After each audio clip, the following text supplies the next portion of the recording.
मतदारसंघाच्या निवडणुकीमध्ये आज माननीय ॲडव्होकेट निरंजन डावखरे यांच्या निवडणुकीसाठी आज आम्ही लोक सर्व कार्यकर्ते, भारतीय जनता पार्टी महायुतीचे सर्व कार्यकर्ते एकत्र आलो आणि एकत्र येऊन आज मी स्वतःही पदवीधर म्हणून एक मतदान केलं। खूप छान वाटलं। आज फर्स्ट टाईम मी वोटिंग केलं आणि खरोखर सर्व पदवीधर आपले ग्रॅज्युएशन लोक सगळे नागरिकांनी आव्हान आहे की आपण लवकरात लवकर येऊन ह्या इथे मतदान करा। लोकशाहीचा विषय हा लोकशाही आपल्या प्रत्येक माणसाला मिळायला पाहिजे आणि लोकशाही ही कशी जिवंत राहील ह्याच्यावरती तुम्ही लक्ष द्या आणि जास्तीत जास्त पदवीधर यांनी लवकरात लवकर येऊन आपलं बहुमूल्य वोट हे निरंजन डावखरेंना द्यावे ही नम्र विनंती।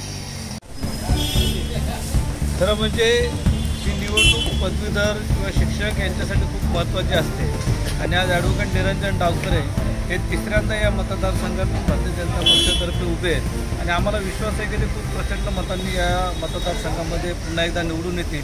कारण गेल्या 12 वर्षामध्ये त्यांनी केलेलं शिक्षकांसाठी असेल, पदवीधरांसाठी असेल, UPSC MPSCचे विद्यार्थी असतील, त्याचबरोबर संस्था असतील, त्या शिक्षणासाठी त्यांच्यासाठी काही उपलब्ध करून देण्याच्या सुविधा असतील, त्या सगळ्या विषयात तर काम केलंच आहे।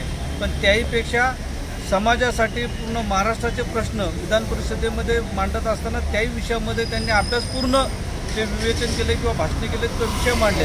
त्यामुळे यावेळेला आम्हाला विश्वास आहे की ॲडव्होकेट निरंजन डावखरे हे या मतदारसंघामध्ये पहिल्या फेरीच्याच याच्यामध्ये निवडून येतील।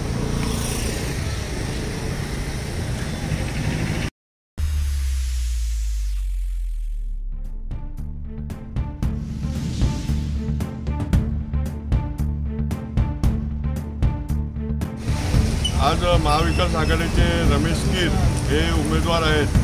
त्यांना लोकांनी बहुमताने निवडून यायच्यासाठी द्यायचं आहे। हे पदवीधर मतदारसंघ आहे, तो दर 6 वर्षांनी निवडणूक येते। पण जे काय महायुतीचे उमेदवार आहेत निरंजन डावखरे, त्यांनी या पदवीधर मतदारसंघात लोकांना जो काय रोजगार किंवा पदवीधरांचे प्रश्न हे बिलकुल सुटलेले नाही।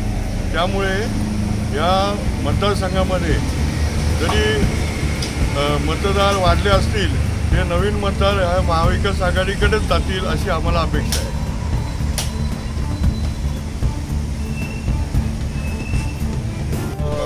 जसं आता पाटील साहेब बोलले की हा जो मतदानाचा हक्क असतो ना, तो फार म्हणजे महत्त्वाचा असतो आणि एज्युकेटेड ॲज अ पदवीधर म्हणून ज्या प्रकारे महायुतीचे जे उमेदवारांनी आजवर जो काही त्यांनी ज्या प्रकारे त्यांनी करायला काम पाहिजे होतं ते कुठल्याच प्रकारे झालेलं नाही आहे। नुसतं गटार आणि पायवाटा हेच तेच परत करत असतील तर ॲज अ पदवीधर आमदार म्हणून निवडून देण्यात त्यांना अर्थ काही आहे। पदवीधर म्हणून शिक्षक लोकांचे किंवा इतर जे एज्युकेटेड मुलं आहेत त्यांच्यासाठी काय रोजगार वगैरे यांचा जर काय त्यांनी प्रयोग केला तर ते चांगलं होईल। म्हणून आमचं मत योग्य उमेदवार महाविकास आघाडी।